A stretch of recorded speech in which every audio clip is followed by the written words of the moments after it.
ایک digital bill of rights کے لیے جدوجہد کرنا پڑے گا اور ہمارے معاشرے میں اس کو اپنے آئین میں یا قانون میں ہمیں دلوانا پڑے گا، اور انشاءاللہ تعالی ہم نہ صرف مل کے اس کا جدوجہد کریں گے، اس کے لیے اویئرنیس پھیلائیں گے، سمجھائیں گے نا ان کو کیا پتہ جو بزرگ اسلام آباد میں بیٹھا ہے جو ابھی تک پرانے نوکیا استعمال کر کے ٹیکسٹ کر رہے ہوں گے، نہ واٹس ایپ کا پتہ، نہ ٹویٹر کا پتہ، نہ انسٹاگرام کا پتہ، نہ نیٹ فلکس کا پتہ، نہ گیمنگ کا پتہ، ان کو کہ ہمیں جو اپنا حق ان سے اب چھیننا ہے وہ ہمارا ڈیجیٹل بل آف رائٹس ہے۔ بلاول بھٹو نے ڈیجیٹل بل آف رائٹس بنانے کا اشارہ دے دیا۔ سکھر میں IBA کانوکیشن سے خطاب میں چیئرمین پیپلز پارٹی نے کہا کہ آج کی نسل کو ڈیجیٹل بل آف رائٹس کے لیے جدوجہد کرنا ہوگی۔ اسلام آباد میں بیٹھے بزرگ آج تک پرانے موبائل پر ٹیکسٹ کر رہے ہیں، بزرگوں کو کیا معلوم واٹس ایپ، انسٹاگرام اور TT یا گیمنگ کا؟ اسلام آباد کے بابوں سے اپنا حق چھین کر لیں گے۔ ابھی تو انہوں نے رسمی ابتدائی طور پہ اپنی ڈیمانڈز کا ایک خاکہ پیش کیا۔ میں بالکل اس طرح کا کوئی لفظ استعمال نہیں کرنا چاہتا جو ماحول کو خراب کرے۔ حکومت اور PTI میں مذاکرات کا شروع ہونا بڑی پیش رفت۔ نون لیگ کے سینئر رہنما سینیٹر عرفان صدیقی کی جیف اور غریدہ میں گفتگو، کہا انہوں نے اپنے مطالبات کا خاکہ پیش کیا ہے، ہم دیکھیں گے کیا چیزیں ممکن ہیں اور کیا نہیں۔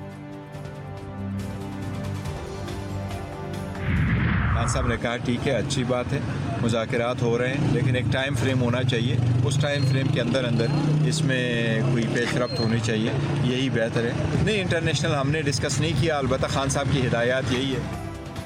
بانی PTI بھی مذاکرات کے حق میں ہیں، ان کا موقف ہے کہ مطالبات کی منظوری کا ایک ٹائم فریم ہونا چاہیے۔ چیئرمین PTI بیرسٹر گوہر کی میڈیا سے گفتگو بولے، بانی PTI سے کوئی بین الاقوامی معاملہ ڈسکس نہیں ہوا۔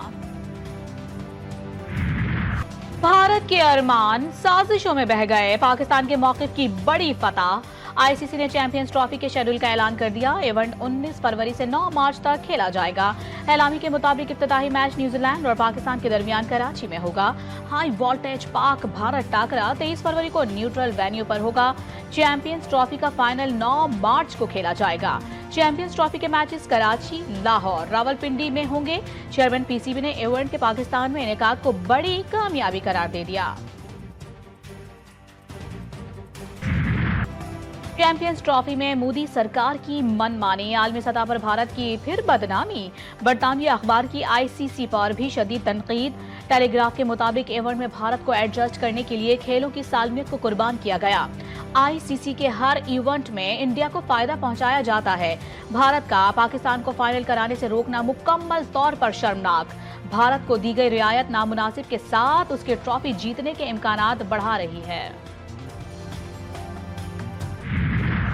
پارا چنار میں صورتحال بدستور کشیدہ، کرم میں قحط سالی کی صورتحال، نہ اشیاء خوردنوش نہ ادویات، شہری بھوک و افلاس سے سسکنے لگے۔ ادویات کی عدم فراہمی نے مریضوں کو خطرے میں ڈال دیا۔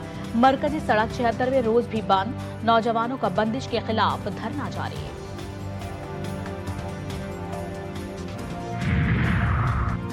پارا چنار کی کشیدہ صورتحال کے خلاف MWM کا ملک کے مختلف شہروں میں احتجاج۔ کراچی، لاہور، کوئٹہ، پشاور سمیت کئی شہروں میں احتجاجی دھرنے، مظاہرین کی شدید نعرے بازی۔ مظاہرین کا پارا چنار کے مظلومین سے اظہار یکجہتی۔ پارا چنار کے مومنین کا دھرنا ختم ہونے تک احتجاج جاری رکھنے کا اعلان۔ نمائش چورنگی پر دھرنے کے شرکا کا وزیر اعلیٰ KP سے مستعفی ہونے کا مطالبہ۔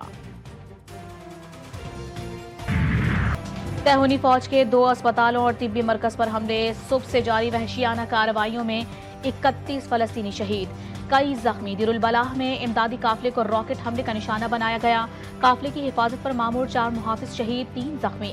کمال عدوان اسپتال پر ڈرون سے حملے میں 20 مریض زخمی۔ الہدہ اسپتال پر حملے میں بھی جانی نقصان ہوا۔ اسلامی جہاد گروپ کا بیت الحنون میں سہونی فوجیوں کے گروپ پر بھرپور وار، کئی فوجی ہلاک و زخمی۔ مغربی کنارے میں سہونی فوج نے خاتون سمیت 2 فلسطینی شہید اور 4 زخمی کر دیے۔ سائبیریا کی سرد ہواؤں کے کراچی میں ڈیرے، شہریوں کو ٹھٹرا کر رکھ دیا۔ سردی کی شدت میں مزید اضافے کا امکان، محکمہ موسمیات کی 2 روز تک تیز سائبیرین ہوائیں چلنے کی پیش گوئی۔ لاہور میں سردی کی شدت میں بھی اضافہ، اسلام آباد اور گرد و نواح میں بھی موسم سرد اور خشک، بالائی علاقوں اور پہاڑوں پر برف باری، ہر طرف سفیدی چھا گئی، موسم شدید سرد، شہری گھروں میں محصور۔